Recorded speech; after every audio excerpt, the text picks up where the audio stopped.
the best accelerator in the world. We grew to over 400 employees organization, making millions of dollars a year, carrying dirty underwear on my back. I was growing up in a small town in Israel, in the center of Israel, where both of my parents weren't academic or had any degree. I loved sports. I played basketball since I was very young. As I grew up, I realized one of my passions is just go against the stream. I was intrigued by people that did things that is not normal. So I got like more attached to those people, learn from them. It can be in school, it can be outside, it can be watching TV. There were some issues, I would say, with myself where I felt like maybe I'm going too much against the stream. Maybe it wasn't the right direction. I had some doubts in myself. But the more I grew up, I guess roughly around 14, 15, I realized that I want to be my own independent self. I decided to not take money from my parents. I remember I worked like in a playground, a small playground in Israel, where I was like almost like an instructor. I was doing tutoring, wash cars for people, not from the need, but from the want to be independent and free. I guess my vibe into doing those things and being independent led me to almost like a moment of entrepreneurial thinking for the first time. So I started doing tutoring. I spoke to my uncle, which was, I would say, a local entrepreneur, and he said, you can use one of my offices. So I took this office, I brought some students from university to be, and I opened like a small tutoring school. It wasn't big, but then it explored for me the opportunity that you have in doing things yourself. It's fun to create new stuff, to build new stuff. I wasn't looking for anything like grow income or grow money or grow the results, but more of like connect to the process and enjoying it in some way. Then in my transition come the age of 18, and in 18 in Israel there is a mandatory military service you need to do. Suddenly in the age of 18, where in normal countries people going to college exploring or thinking, I needed to transform my mindset to being like a soldier. Going through this phase of the 3 years, I had a lot of changes, a lot of challenges, a lot of changing in the day-to-day. Suddenly you're going into a more strict, more controlled environment where you cannot be an entrepreneur as you want. You are strict to that rules. But I always like to explore, so I explored the opportunity to be a commander of a small unit of 12 soldiers. Being 3 years locked almost at that, I would say, space, brought me to think about, I wanna increase my horizons, see what other places are looking like. So I decided to travel right after the military. I traveled to the US, to Mexico, to Europe. I realized that I want to explore more of the US. So I went there, I lived there for a little bit in Sacramento, then come back to Israel, and then again, I went to New Jersey for a while. And then I realized that somehow I want to explore more. I felt like it was a big country with a lot of opportunities, especially with an open mind, an entrepreneur mindset kind of that I had at least at that point. So I worked like in random jobs and learned more about the community and more about the people there. When I went back to Israel, one of the things that I wanted to do is went to school, like any normal kid in my age. And then I say, okay, why not just exploring being in a university abroad, just explore my horizon. So I looked at an opportunity to work for the Israeli government and then explore being a student in the US. So I took my bags and basically moved in 2008. I just decided to move to the US. I had to learn the hard way, English as a second language, and I needed to push myself to learn the language, to learn how to read and write a lot better. And I started going to school. I started at FIT, a state university in New York. It was challenging to catch up because everybody there was native speaking almost. So I felt like I do double the job, but it was in my head because I felt like I need to do more and more and more.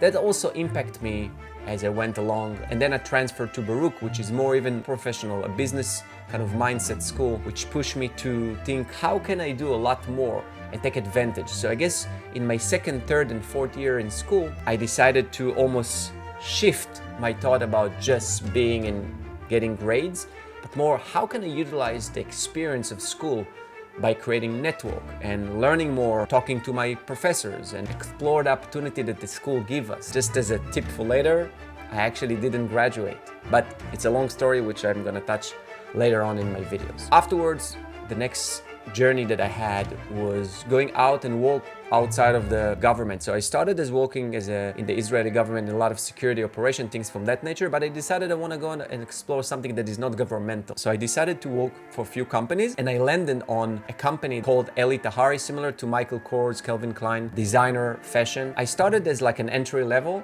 but my exploration of always try to do more things led me in 3 years to go from an entry level to a director, 6-figure job, managing 15 people.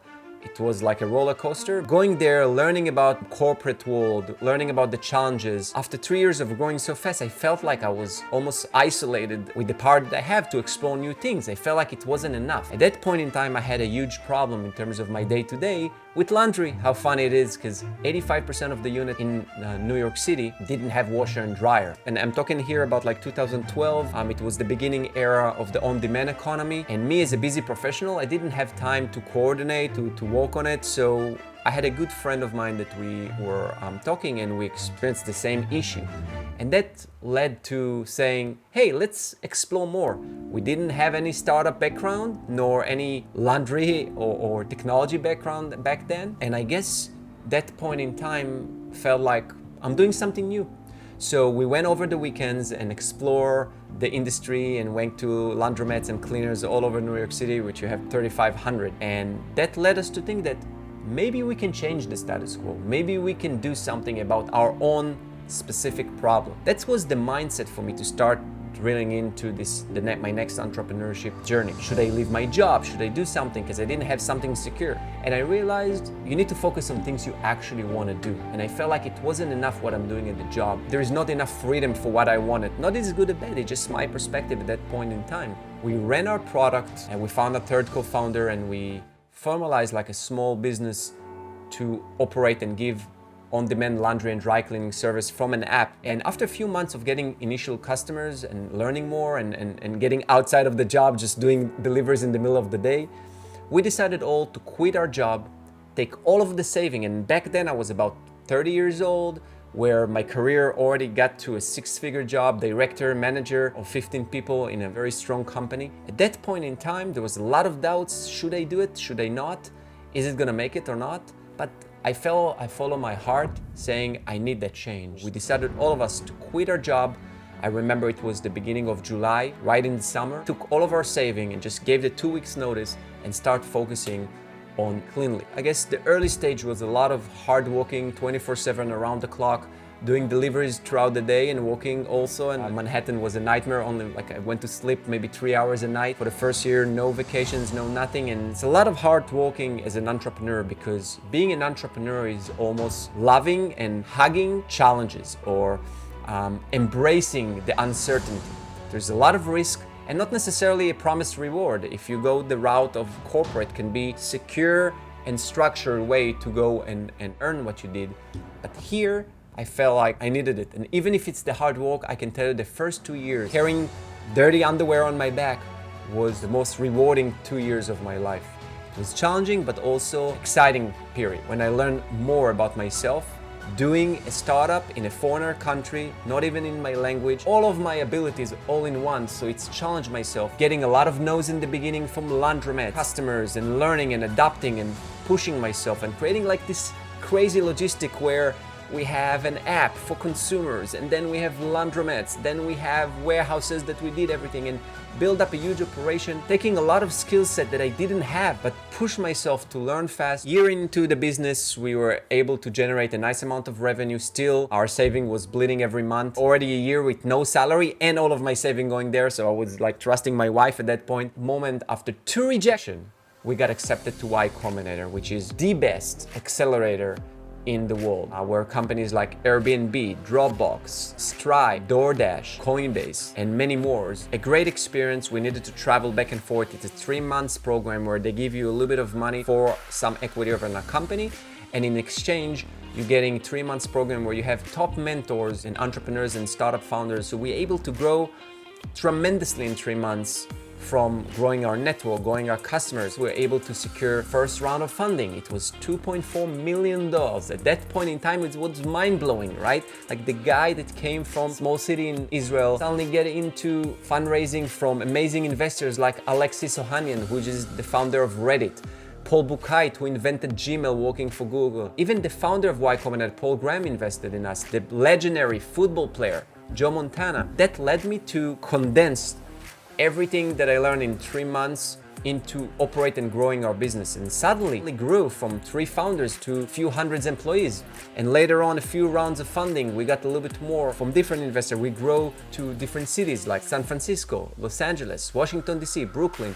We grew to over 400 employees organization that I needed to learn from managing just drivers in the beginning, then managers, then directors, then actually C-level people that I brought in. I'm now getting excited just thinking about it. Okay, I got a huge company to operate, making millions of dollars a year, having tens of thousands of customers all over the US. What next? I felt like capped. And so we ran the company for about 7 years until we were able to secure a good merger with a different company. And that let me go back to my family here in Israel at the end of 2020. And that brought me to a whole new chapter in my life. Connect more to myself, remembering all the journey, look at the ups and downs, look what I like about it. I would say roughly at the heart of the challenge, which was 2017, 2018, I got into spirituality, into thinking about the mental aspect of life, not just the materialism and result-driven and the West society kind of success looking like. And it got me to a point where I saw success and excellence as the crossroad. I felt like success is so subjective. Today, when I did my startup, success was like everybody told, are you nuts doing a startup? Where corporate was the thing, and now startup was the mainstream in the last few years, so everybody's excited. I felt like it's changing, it's depending, it's subjective. So I always tend to do my excellent, to do just my best. Going back to Israel was a big change and shift for me, where I took that opportunity. After we merged, I had a year where I felt like I needed to explore more about myself. At this point in time, I already had 2 kids. COVID hit, being at home, being with the family, thinking about things. But now the mindset changed.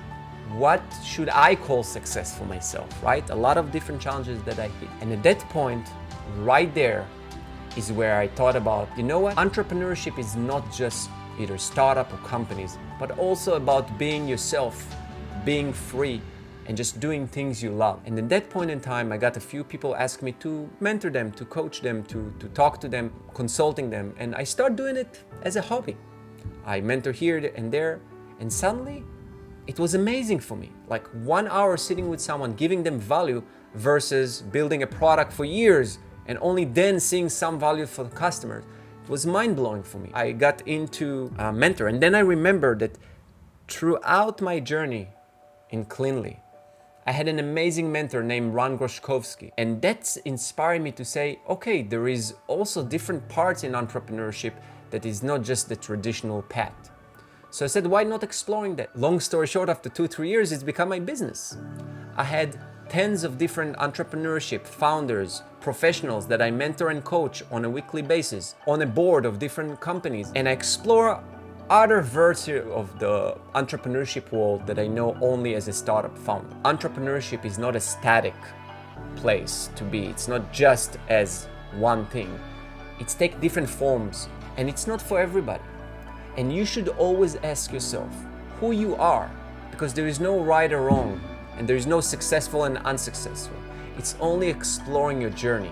And this is what I'm all about. And this is why this channel was created, to basically explore the individual and try to be just the best version of yourself. If it's being an artist, being an employee in a company, or being a farmer, it doesn't matter. Just be yourself and do things you believe in and like. Right now, my life, I don't see work and life separately. I see it just as one spear.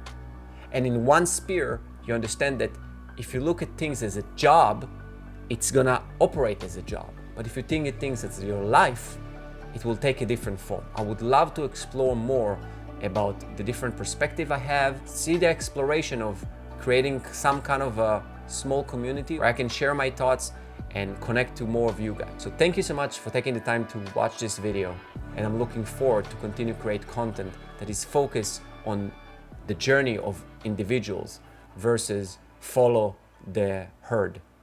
Thank you so much.